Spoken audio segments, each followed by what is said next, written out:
La France sera-t-elle épargnée par la pénurie en eau potable à l'avenir ? La qualité de l'eau disponible a été identifiée l'été dernier comme un objectif prioritaire par le gouvernement. Une décision qui aura un impact sur le travail des agriculteurs.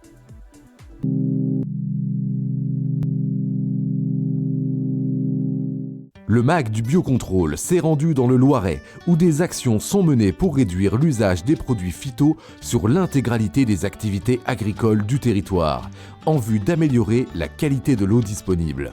Et c'est tout l'intérêt du partenariat que la FP2E, la Fédération des entreprises de l'eau, a noué avec les chambres d'agriculture, qui consiste vraiment à regarder le préventif, comment on peut détecter des molécules dans les masses d'eau, comment on peut identifier par des études d'où cela provient, et aussi du coup adapter les principes de culture pour éviter de polluer ces ressources. Et je le répète, c'était déjà une urgence il y a 10 ans, mais ça le sera encore plus demain parce que ce changement climatique, cette tension sur les ressources, ça va être de plus en plus forte.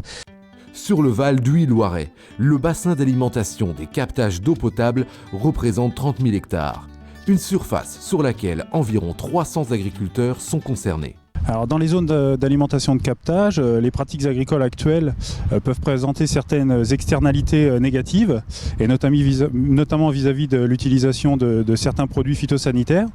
Et donc tout l'enjeu des actions qui sont menées dans ces zones, en collaboration avec les agriculteurs et le reste des collectivités, c'est de maintenir la capacité de production agricole qui est prépondérante pour l'activité agricole, tout en améliorant la qualité de l'eau qui sera distribuée ensuite aux concitoyens.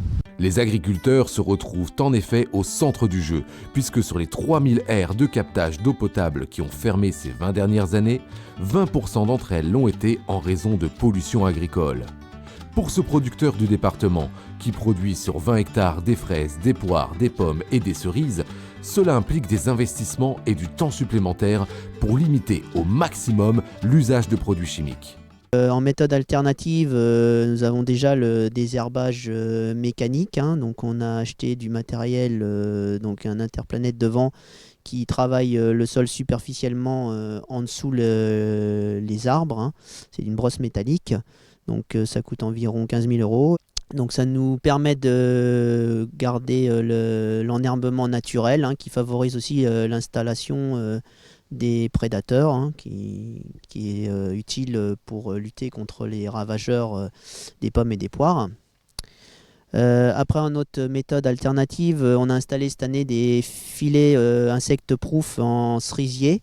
Ce filet va créer une barrière physique pour éviter que la mouche de la cerise, en forte progression depuis une dizaine d'années, ne vienne ravager les fruits. Une installation qui permet d'éviter tout insecticide avant récolte.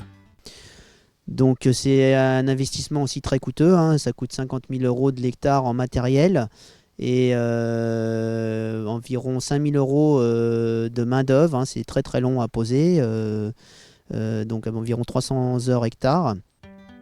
Mais ce n'est pas tout. Cet agriculteur privilégie désormais un dispositif de confusion sexuelle pour diminuer l'impact du carpocaps sur ses récoltes de poires et de pommes, une aspersion à l'eau pour lessiver le miellat du psylle en poirier, et il insère également des prédateurs naturels contre les trips et les pucerons sur son verger. Cet ensemble de solutions mises en place aura un impact sur les ressources en eau de la région sur le moyen terme. Et cet apport des agriculteurs à la société mériterait bien d'être valorisé auprès du grand public. À la semaine prochaine pour un nouvel épisode du MAC du biocontrôle.